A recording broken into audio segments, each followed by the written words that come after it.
अध्यक्षता कर रहे हमारे बीच में उपस्थित आदरणीय राजेंद्र जी, मंच पे उपस्थित ब्रजेश जी, हमारे इस सत्र के मुख्य वक्ता शिक्षाविद आदरणीय मोहन जी।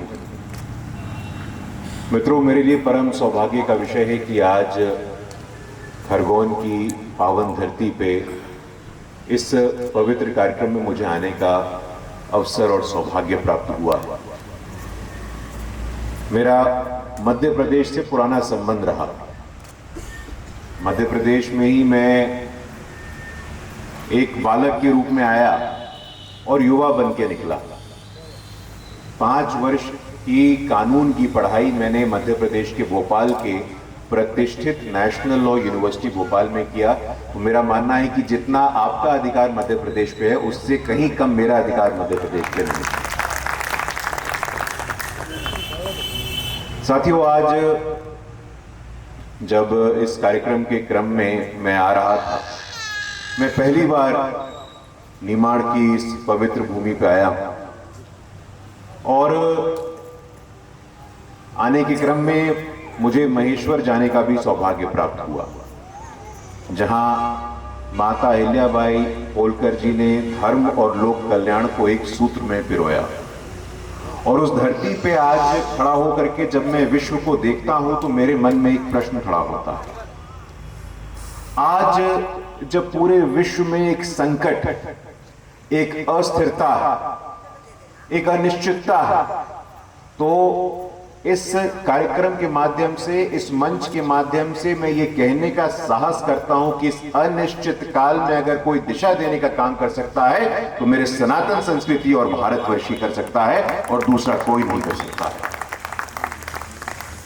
चाहूं और जहां देखिए, इजराइल हो, गाजा पट्टी हो, यूक्रेन हो, रूस हो, मध्य एशिया हो, हर जगह एक अस्थिरता का वातावरण है। भारत के पास इसे जोड़ने का एक उत्तर है, इसे दिखाने का एक मार्ग है। अभी हमारे परिचय में भी उन्होंने कहा स्वामी विवेकानंद के विषय। जब उन्होंने शिकागो की धरती में यह कहा तब उनको सुना गया। आज हम ये परम हमारे लिए सौभाग्य का विषय है कि आज भारत यदि कुछ कहता है तो पूरी दुनिया सुनती है। आज भारत दुनिया में पहला ऐसा देश बना है जो चंद्रमा के दक्षिणी गोलार्ध पे पहुंचा है। आज भारत कहता है कि पूरे विश्व को इंटरनेशनल डे ऑफ योगा बनाने की आवश्यकता है, तो पूरा विश्व साथ में खड़ा होता है। आज भारत को जब मौका मिलता है G20 की अध्यक्षता करने का, तो भारत अपने अध्यक्षीय काल में यह सुनिश्चित करता है कि G20 में अफ्रीकन यूनियन को भी परमानेंट मेंबर बनाना चाहिए। जब भारत को मौका मिलता है तो कोविड काल में भी जो तीसरी दुनिया कहे जाने वाले देश थे, उनको भी सशक्त करने का हमको मौका मिला है। साथियों, ये हमारी संस्कृति है। हम कोई उपकार के भाव से या एहसान के भाव से ऐसा कर रहे हैं, ऐसा नहीं है। हमें ऐसा सिखाया गया है। हम किसी को भी हे दृष्टि से नहीं देखते। आज तमाम ऐसे उदाहरण हमारे समक्ष उपलब्ध हैं।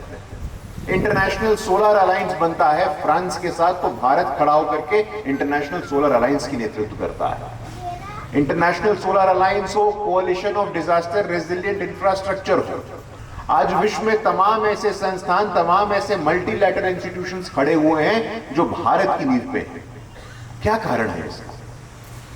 मुझे आज भी स्मरण आता है, चूंकि हम सनातन के विषय पे बात कर रहे हैं, मुझे आज ध्यान है कि 2014 में मई का महीना था। इंग्लैंड का एक अखबार है द गार्डियन अखबार। द गार्डियन अखबार ने अपने संपादकीय में मई 2014 में लिखा था कि 26 मई 2014 ये भविष्य में इस दिन को याद रखा जाएगा कि 26 मई 2014 को अंततोगत्व भारत से अंग्रेज निकल के गए थे और भारत में भारतीयता स्थापित हुई थी। ये गार्डियन अखबार ने लिखा। ये कोई हमारे यहां हम और आप ये टिप्पणी कर रहे थे, ऐसा नहीं है। ये गार्डियन के अखबार ने लिखा। तो आज निश्चित रूप से हम जब अपने जड़ों की तरफ देखते हैं, हम अपने आप को और संवेदनशील पाते हैं, हम अपने आप को और समरस पाते हैं। समरसता पे अभी गीत हुआ, समरसता का दर्शन क्या है। समरसता को यदि हमें समझना हो और समरसता को परिभाषित करना हो, हमारे युवा मित्र भी यहाँ बैठे हैं, तो समरसता की बहुत ही सरल परिभाषा क्या है?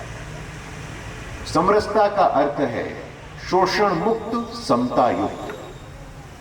समरसता को आप बहुत ज्यादा उसका आध्यात्मिक दृष्टिकोण में ना जाएं। समरसता हमें जिस बस्ती में लेकर के जाना है वहां सरल करके जाना है।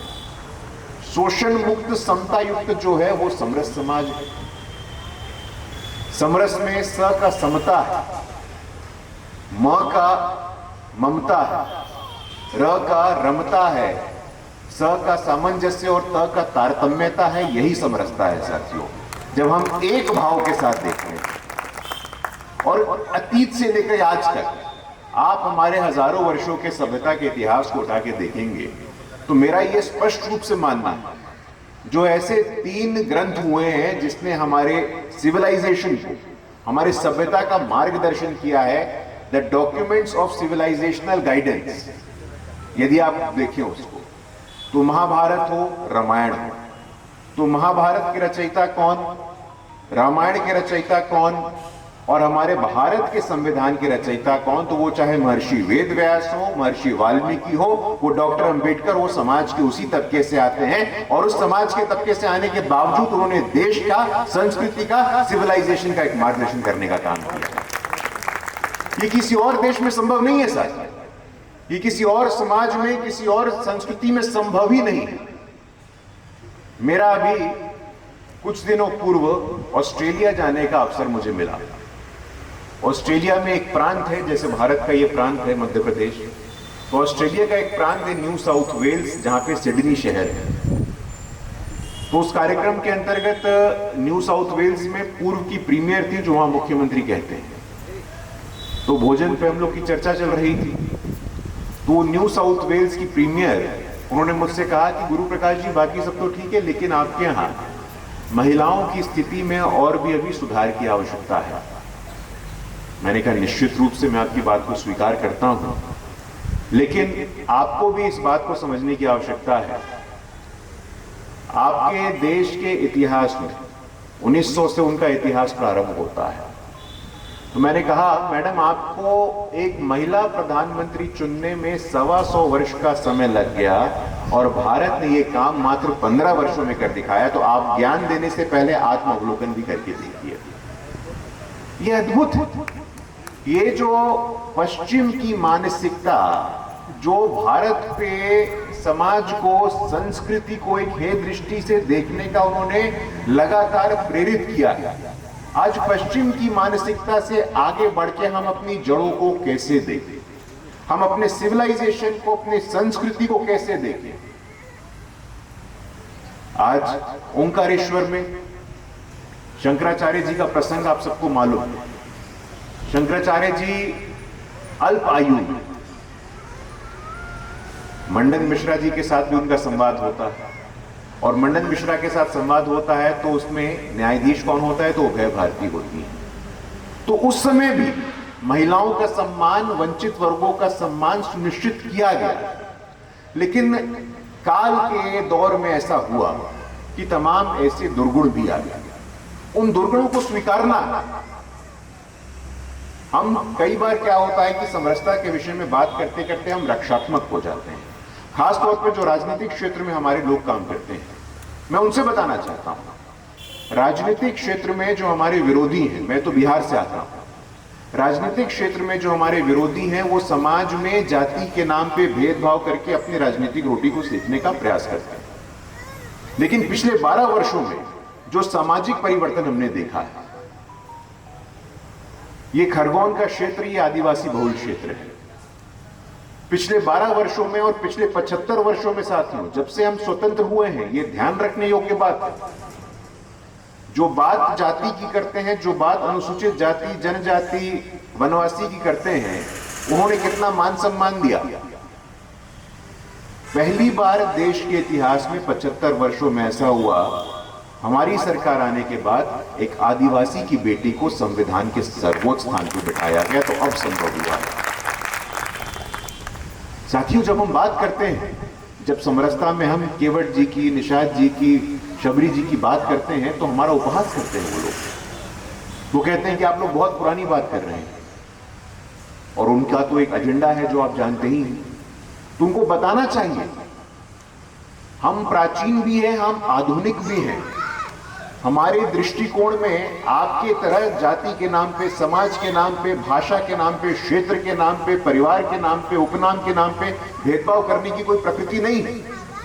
लेकिन निरंतरता से इस देश में हमने देखा है किसी न किसी प्रकार से जाति के नाम पे राजनीति को जोर दिया गया, बल दिया गया है। उत्तर से लेकर के दक्षिण तक देखिए, पूरब से लेकर पश्चिम तक देखिए, जितने भी लोग, वो चाहे हमारे यहाँ लालू यादव जी हो, उत्तर प्रदेश में मुलायम सिंह यादव जी हो, ममता दीदी हो, दक्षिण में द्रुमक के लोग हों, इन्होंने सामाजिक न्याय के नाम को जिस भ्रम के साथ उपयोग किया है। बात उन्होंने समाज की शुरुआत की, फिर जमात पे आए और फिर एक परिवार पे ही रोके। मतलब कितना दुर्भाग्य है। आप देखेंगे कि मैं बिहार का आपको उदाहरण देता हूं, और आज उनकी दुर्गति है, और उनकी दुर्गति का यही कारण है। कई बार डिबेट में उनसे आमना सामना होता है तो हम लोग कहते हैं कि भाई आपको मौका मिला तो लालू जी स्वयं सदन में गए, उनकी पत्नी मुख्यमंत्री तक बनी, उनका एक बेटा मुख्यमंत्री, उप मुख्यमंत्री बना, दूसरा बेटा स्वास्थ्य मंत्री बना, एक बेटी सांसद बनी, दूसरी बेटी भी सांसद का चुनाव लड़ती है। तो साथियों, ये सामाजिक न्याय के नाम पे जो विमर्श खड़ा करने वाले लोग हैं, जो विमर्श खड़ा करने वाली पॉलिटिकल पार्टी और जो ताकतें हैं, उनसे हमें सावधान रहने की आवश्यकता है। वो समाज में समय समय पे ऐसे भ्रम को, ऐसे भ्रांति को बल देते रहेंगे, लेकिन वास्तव में समाज के सभी वर्गों का सम्मान किसने सुनिश्चित किया है? ये मध्य प्रदेश की भूमि बड़ी पावन भूमि है। बाबा साहेब अंबेडकर का जन्म स्थल हो, बाबा साहेब अंबेडकर का शिक्षा का स्थल हो लंदन में, बाबा साहेब अंबेडकर की दीक्षा भूमि हो, उन सभी के सभी स्थल को जहां बाबा साहेब अंबेडकर का स्पर्श हुआ, हमारी सरकार ने सुनिश्चित किया कि मात्र वो स्थल नहीं, उसको तीर्थ का दर्जा दिया और पंच तीर्थ बन के उसका सम्मान हो रहा है आज। साथियों, समरसता आपके व्यवहार में आना है। समरसता बोल करके, समरसता का भाषण दे करके, केवट, निषाद राज, शबरी का उदाहरण दे करके हम सेवा बस्ती में चले जाएं और उसके बाद आ जाएं, ऐसा नहीं है। सनातन से समरसता की यात्रा है, वर्षों की यात्रा है, ये त्याग की यात्रा है, ये तपस्या की यात्रा है। और मैं आश्वस्त हूं, मेरे मन में किसी प्रकार का कोई भ्रम नहीं है, किसी प्रकार का कोई संदेह नहीं है कि आज राज सत्ता हो, समाज सत्ता हो, अर्थ सत्ता हो, शिक्षण की सत्ता हो, हर जगह समाज के सभी वर्गों को उचित सम्मान और प्रतिनिधित्व मिल रहा है। और ये तभी संभव हुआ है जब सनातन की सोच वाले केंद्र में आए।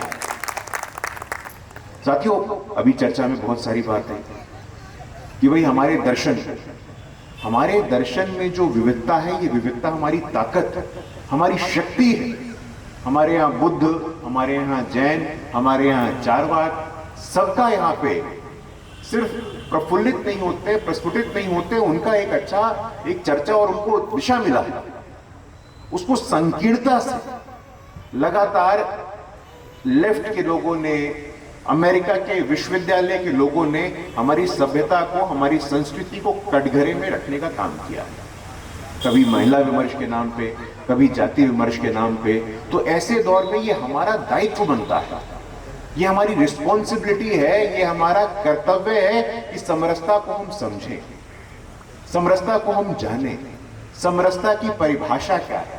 राजनीति के आगे, समाज के आगे हम अपने कर्तव्यों से, अपने व्यवहार में, अपने व्यक्तित्व में हम समरसता को कैसे लाएं, यह अत्यंत ही आवश्यक है। अमेरिका में इक्वालिटी है, समानता है, लेकिन समरसता नहीं है। वो इक्वालिटी की बात तो करते हैं, लेकिन समरसता की बात नहीं करते। ये हमें समझना होगा कि हमारे देश में, हमारी संस्कृति में जितने हमारे महापुरुष हुए हैं, जानबूझ करके हमारे इतिहासकारों ने ऐसे तमाम महापुरुष, महानायक, ऐसे विभूतियां हुई हैं जो समाज के निचले वर्ग से आती थी, लेकिन अपने सभ्यता के लिए उन्होंने सर्वस्व योगदान दिया है। मध्य प्रदेश की बात करें तो वीरांगना झलकारी बाई मुझे स्मरण में आती है।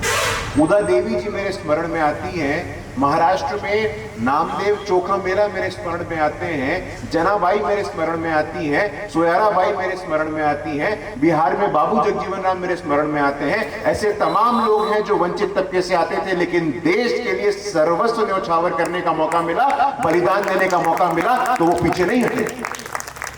लेकिन जानबूझ करके ऐसे महापुरुषों को, ऐसे विभूतियों को इतिहास में आपने कहां स्थान दिया, कहां सम्मान दिया?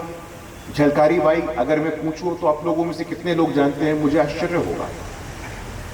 दाक्षायणी वेलायुधन, चोखा मेला, जनाबाई, ऐसे तमाम लोग हैं, उधम सिंह हो।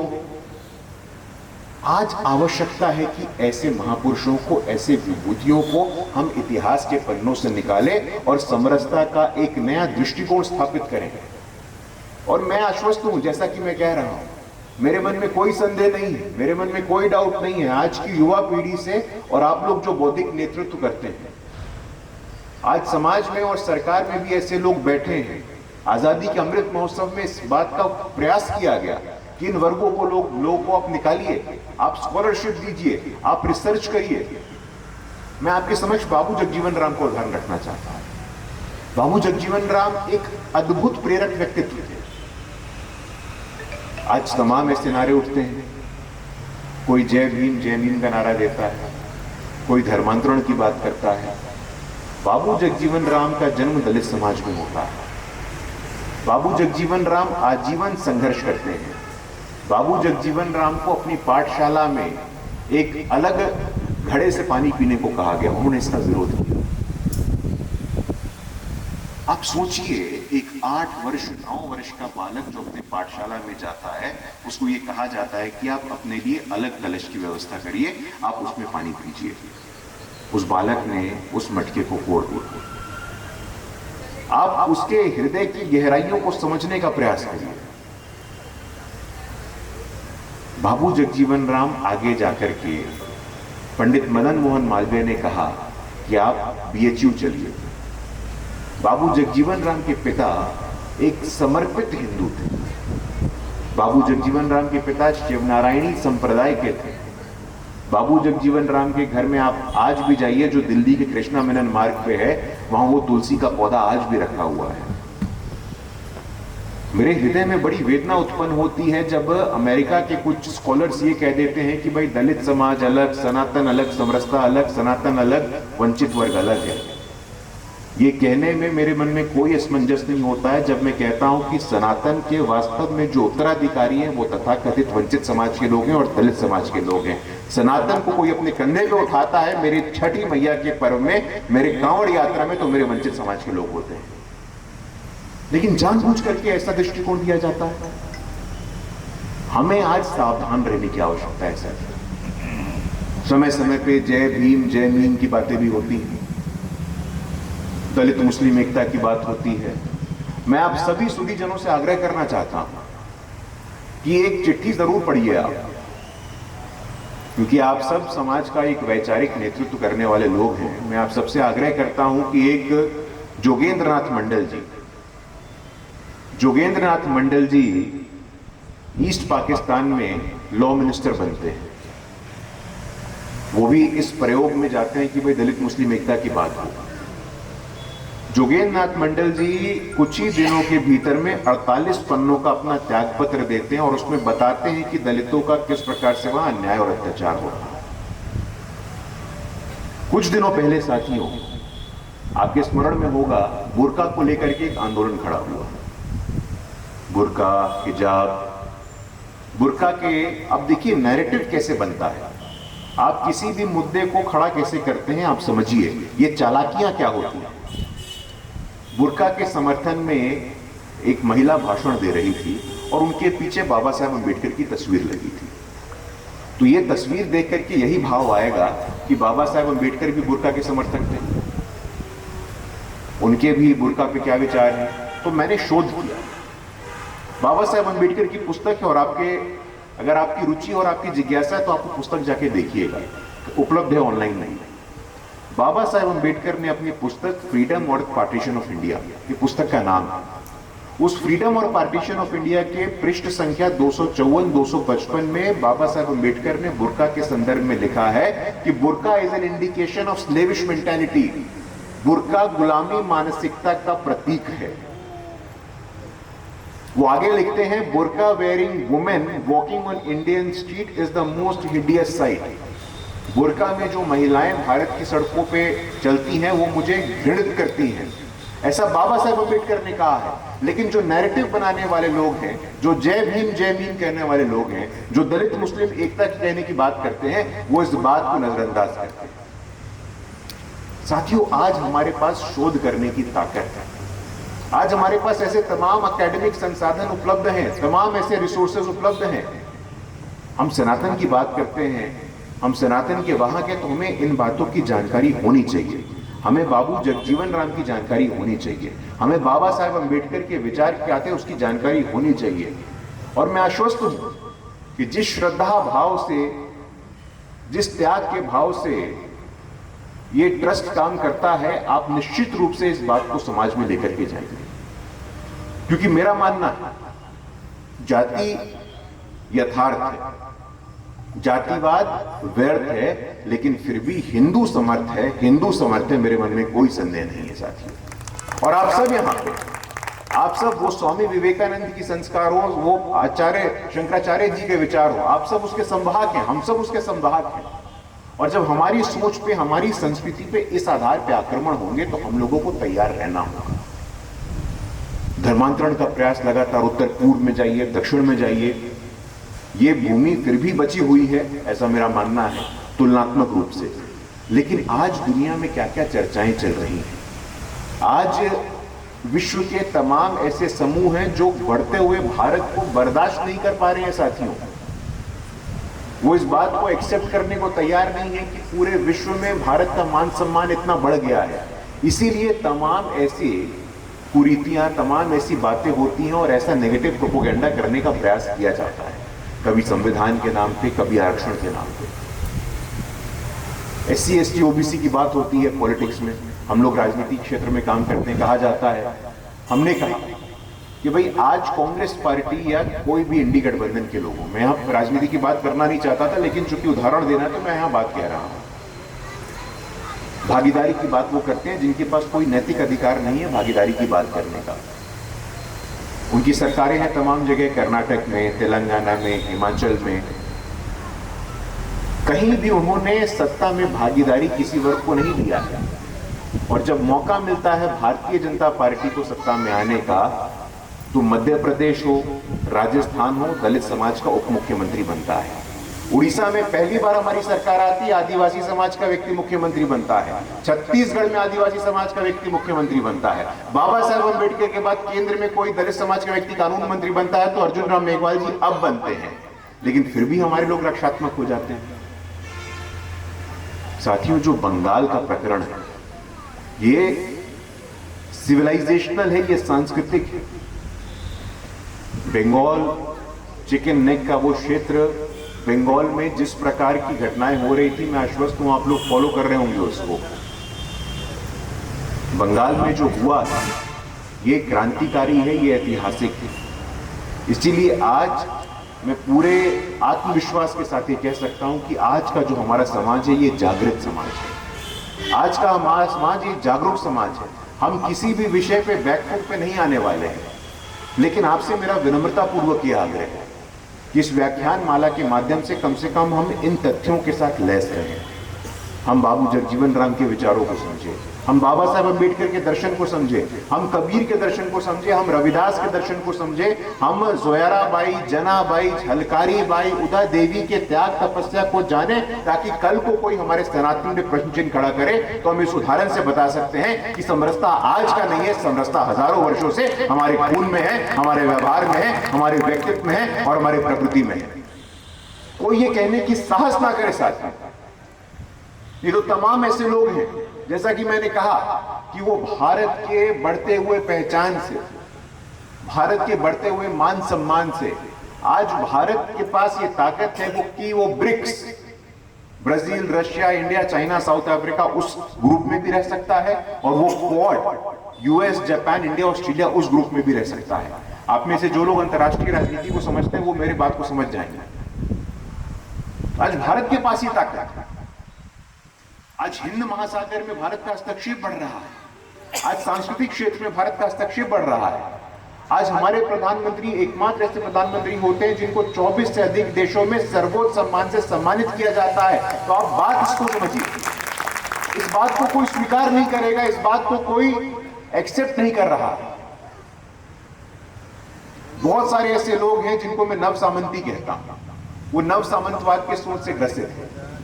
आदिवासी राष्ट्रपति कैसे, पिछड़े वर्ग का इतना ताकतवर प्रधानमंत्री कैसे, दलित समाज के, आदिवासी समाज के इतने मुख्यमंत्री, उप मुख्यमंत्री कैसे। तो अपने वाणी में, अपने विचार में, अपने व्यवहार में हमें इन तथ्यों के साथ, इन तर्कों के साथ हमेशा तैयार रहने की आवश्यकता है। दर्शन हमारे पक्ष में है, संविधान हमारे पक्ष में है, लेकिन इसके बावजूद मैं आप लोगों से भी आग्रह करूंगा कि हमें भी आत्मावलोकन करना चाहिए।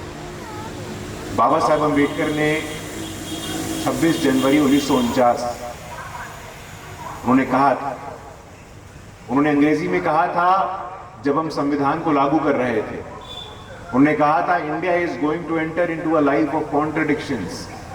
भारत राष्ट्र के रूप में एक ऐसे जीवन में प्रवेश करेगा जहां पे अंतर्विरोध होगा। We will have equality in politics, but we will have gross inequality in our social and economic life. Bharat राष्ट्र के रूप में एक ऐसे जीवन में प्रवेश करेगा जो अंतर्विरोधों से भरा होगा।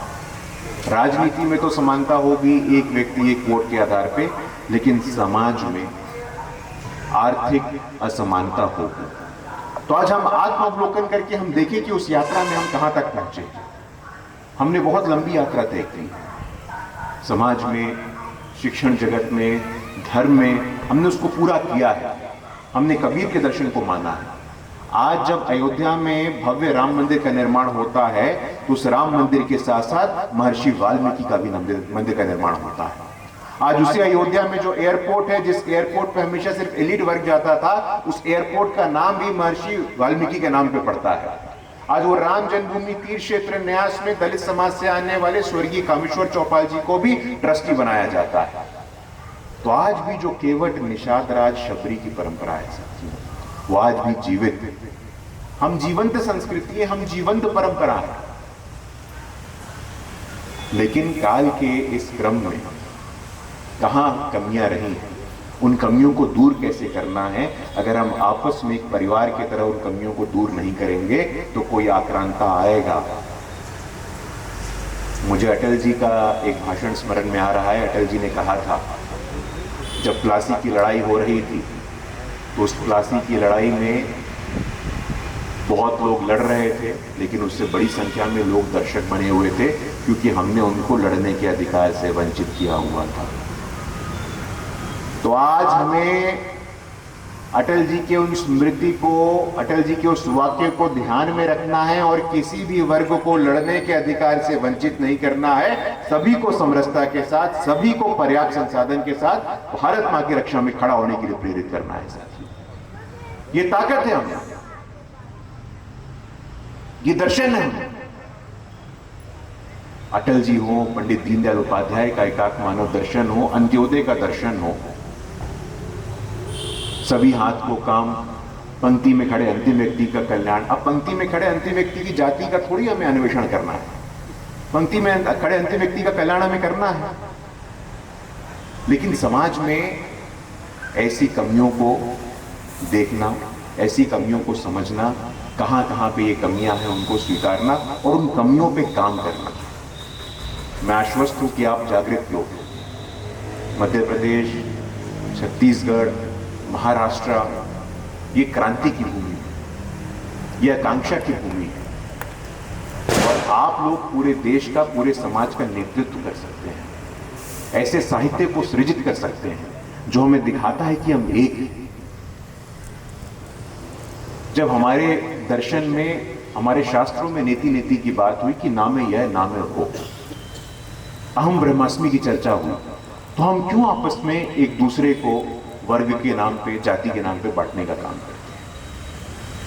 ये अनवरत चलने वाली यात्रा है। मैं ऐसा नहीं कह रहा हूं कि इस व्याख्यानमाला के बाद 1 हफ्ते बाद 10 दिन बाद 50 वर्षों के बाद ये समाप्त हो जाएगा, लेकिन हम उस दिशा में अग्रसर हैं, हम उस दिशा में काम कर रहे हैं।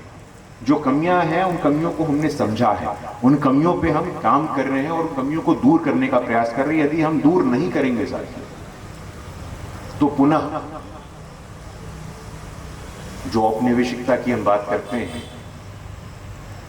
किसी न किसी रूप में कभी कोई ब्रिटिश, कभी कोई मध्य एशिया से आएगा और हमारे ऊपर कब्जा कर लेगा। वो क्या ताकत थी?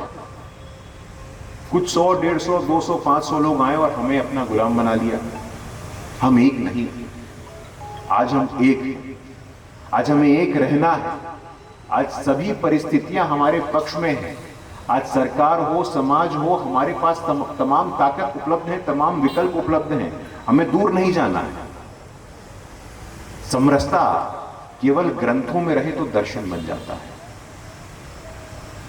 समरसता केवल ग्रंथों में रखना है, समरसता केवल भाषणों में रखना है, समरसता केवल कार्यक्रमों में रखना है कि अपने व्यवहार में भी उतारना है, यह आपको सोचना होगा।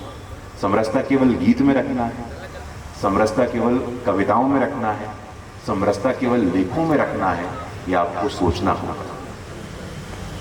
समरसता अगर व्यवहार व्यक्तित्व में नहीं आए तो जो स्थिति होगी उसकी कल्पना भी हम लोग नहीं कर सकते हैं। हमारे सामने आज पूरे विश्व में आप देखिए तमाम तरह की चुनौतियां हैं। पूरा विश्व उम्मीद के साथ भारत की तरफ देख रहा है, भारत के समाज को देख रहा है, स्वामी विवेकानंद के दर्शन को पढ़ रहा है, बाबा साहेब अम्बेडकर के दर्शन को पढ़ रहा है। बाबा साहेब अम्बेडकर का जीवन हमें प्रेरणा देता है। मेरा कुछ वर्ष पूर्व अमेरिका के न्यूयॉर्क में कोलंबिया विश्वविद्यालय में जाना हुआ साथी। वो कोलंबिया विश्वविद्यालय में एक लाइब्रेरी है, हर्बर्ट लाइब्रेरी। वो लाइब्रेरी लगभग 400-500 वर्षों पुरानी है। जब मैं उस लाइब्रेरी में गया तो मेरे रोंगटे खड़े हो गए जब मुझे बताया गया कि इस लाइब्रेरी जो कोलंबिया विश्वविद्यालय न्यूयॉर्क शहर में है, उस लाइब्रेरी के 500 वर्षों के इतिहास में सिर्फ एक ही व्यक्ति की मूर्ति लगी है और वो मेरे बाबा साहेब अम्बेडकर की मूर्ति लगी है और किसी की मूर्ति नहीं लगी है। साथियों, ये सम्मान का विषय है। हमारे समक्ष बाबा साहेब अम्बेडकर जब वो कहते हैं कि we are Indians firstly and we are Indians lastly, वो वामपंथ का विरोध करते हैं। बाबू जगजीवन राम आजीवन एक समर्पित हिंदू रहते हैं। कांची राम भी वामपंथ का विरोध करते हैं। तो हमें समझना चाहिए कि हमारे संस्कृति के विरोध में कौन है, कौन है वो घोषित शत्रु, कौन है वो अघोषित शत्रु। ये तो हमें पहचानना ही है, लेकिन अपने यहां भी हमें इस बात को पहचानना है, हमारे समाज में, हमारे कार्यक्रमों में वो कौन है जो मौन है। जो मौन है उसको प्रमुखता से सम्मान देना है और उसका भी सम्मान करना है। उसको बताना है कि आप मौन नहीं रहो, आप हमारे समाज के, हमारे संस्कृति के हिस्सा हो और उसकी भागीदारी सुनिश्चित करना भी हमारा काम है। साथियों, मुझे पूरा विश्वास, जब नर्मदा के तट से हम इस कार्यक्रम को कर रहे हैं और इस गहन विषय पर मंथन कर रहे हैं और आप इस बात को समझ भी रहे हैं कि सिर्फ भाषणों में नहीं, सिर्फ कविताओं में नहीं, सिर्फ कार्यक्रमों में नहीं, हमें आगे बढ़ना होगा। पूरी ताकत से अपने विवेक का उपयोग करें, अध्ययन करें। कोई भी व्यक्ति, कोई भी स्कॉलर, कोई भी अमेरिका का, ब्रिटेन का व्यक्ति आकर के हमारी संस्कृति में प्रश्न खड़ा नहीं करे। हमें इस बात के लिए तैयार रहना होगा, इस भाव के लिए तैयार रहना होगा।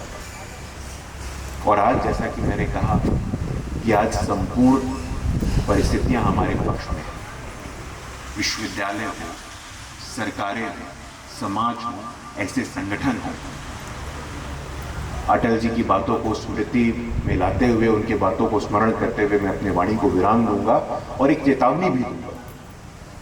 अटल जी ने कहा था कि हमें एक होना पड़ेगा। अगर हम एक नहीं हुए तो पुनः कोई भी 200-300 लोग, 400-500 लोग, और आज परिस्थितियां बदल गई हैं। आज आपकी थिंकिंग के साथ, आपके थॉट प्रोसेस के साथ भी खिलवाड़ होने का प्रयास होता है।